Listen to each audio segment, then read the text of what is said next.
Bienvenue sur ma chaîne à l'écoute des étoiles, j'espère que vous vous portez à merveille et aujourd'hui je vous propose d'explorer la planète Vénus dans notre thème de naissance.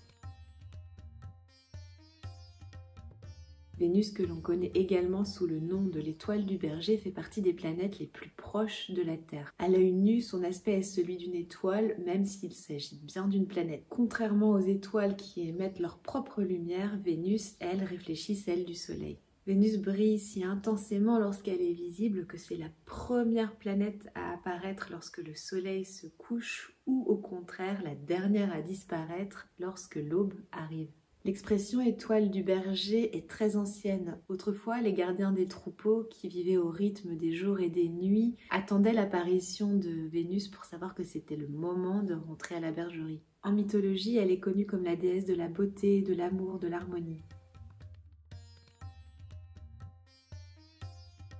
En astrologie, Vénus nous permet de voir quelle est notre relation à l'amour, la place que nous donnons aux relations affectives dans notre vie, notre relation au bien-être, à l'abondance, à l'équilibre, à l'harmonie, à l'esthétisme, à l'art. Vénus maîtrise les signes du Taureau et de la Balance et elle maîtrise les maisons 2 et 7 en analogie. Elle reste environ 30 jours dans un signe.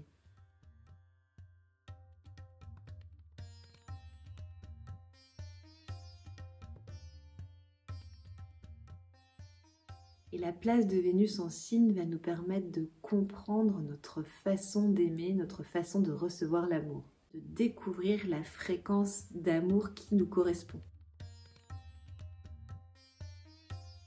Donc, prenons l'exemple d'une Vénus dans le signe du Taureau. Elle est à l'aise dans ce signe car elle est en domicile. Elle va donc pouvoir exprimer pleinement ses qualités. Une Vénus en Taureau se déploie pleinement au travers des sens. Il y a un besoin ici de pouvoir partager l'amour de la vie avec les autres à travers les sens. Par exemple, profiter d'un bon repas, on va apprécier l'art, on va apprécier la beauté, l'esthétisme. On va vraiment vivre l'amour à travers les sens, donc à travers le toucher, à travers le goût, à travers la vue, l'odorat, en fait tout ce qui va nous permettre de ressentir pleinement cette énergie dans la matière. On peut être un amoureux de la terre et aimer par exemple cultiver, faire de la poterie. Tout contact ici avec la matière va être valorisé. Comme le signe du Taureau est relié à la terre, au sens, à la nature, au plaisir de la vie, Vénus revêtira ici un caractère assez hédoniste et aura besoin de jouir pleinement de ses sens. On aura tendance à aimer le charnel, aimer également la stabilité et le concret dans les relations. On peut aussi, avec une Vénus en Taureau, aimer prendre soin de soi, aimer prendre soin de la nature, des animaux. On pourra apprécier, partager avec les personnes aimées les plaisirs simples de la vie, comme un bon repas, cultiver, etc. Et également, on pourra avoir à cœur de bâtir, de construire. Donc on peut voir ici que Vénus dans le signe du Taureau revêt un caractère très sensoriel, très charnel. Et donc on va avoir un besoin de concrétiser, de voir notre amour s'incarner dans une réalité concrète. Si on regarde maintenant son positionnement en maison, on va comprendre dans quel secteur de vie elle souhaite s'exprimer.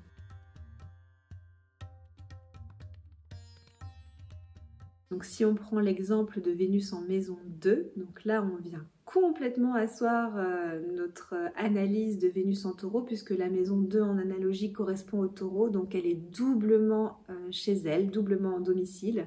Et donc ça veut dire ici que la coloration du signe du Taureau vient s'inscrire vraiment dans cette Vénus. Donc là, à moins d'une contre-indication, évidemment, encore une fois dans le thème, la personne aura vraiment à cœur de pouvoir bâtir, construire son foyer par exemple, ou tout simplement d'aimer bricoler, d'aimer vraiment construire. On est vraiment dans rendre concret, rendre réel.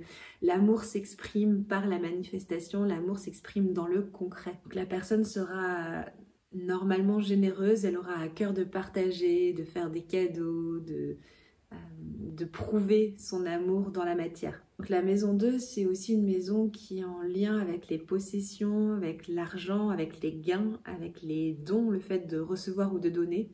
Donc une Vénus ici en maison 2 pourra exprimer pleinement sa générosité, ou on pourra aussi avoir une tendance possessive ou conservatrice. Donc la totalité du thème nous permettra effectivement de voir si on a une tendance plutôt ouverte et généreuse ou plutôt des insécurités qui font qu'on va avoir tendance à vouloir conserver.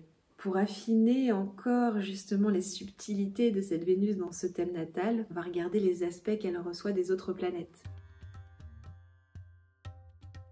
Donc imaginons que dans ce combo gagnant de Vénus maison 2 en Taureau, qu'elle reçoive en plus un aspect harmonieux de la planète Jupiter, comme un sextile ou un trigone. Alors là, on pourra vraiment appuyer sur le fait que la personne est très généreuse et qu'elle va avoir vraiment une tendance à donner, à offrir, à aimer en abondance, parfois peut-être même en exagération. En tout cas, il y aurait une vraie volonté de partager. La personne aura certainement de la chance en amour, de l'abondance matérielle et financière, et elle pourra être aussi, comme je le disais, généreuse et ou dépensière. Elle aimera se développer, s'étendre, s'expandre, et aura possiblement une tendance à accumuler dans la matière.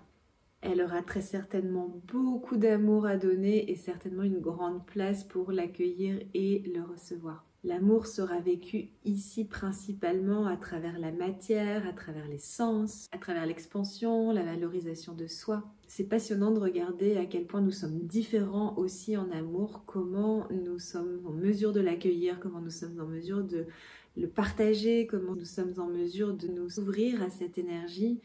Et sur quelle fréquence cette énergie vibre en nous, sur une fréquence plutôt matérielle, sur une fréquence humaine, sur une fréquence plutôt spirituelle, avec un amour complètement détaché par exemple. En gros, il n'y a pas une seule façon d'aimer, il y a une multitude de façons d'aimer et d'être aimé. C'est passionnant de regarder la place de cette énergie dans notre thème natal et de comprendre quel est le chemin qu'on peut faire vers cette énergie et quelle est la place qu'on peut lui donner. Donc la prochaine vidéo rendra hommage à la partie guerrière en nous, à notre dynamisme, à notre façon de passer à l'action, et on ira pour ça explorer Mars dans le thème de naissance. D'ici là, prenez soin de vous.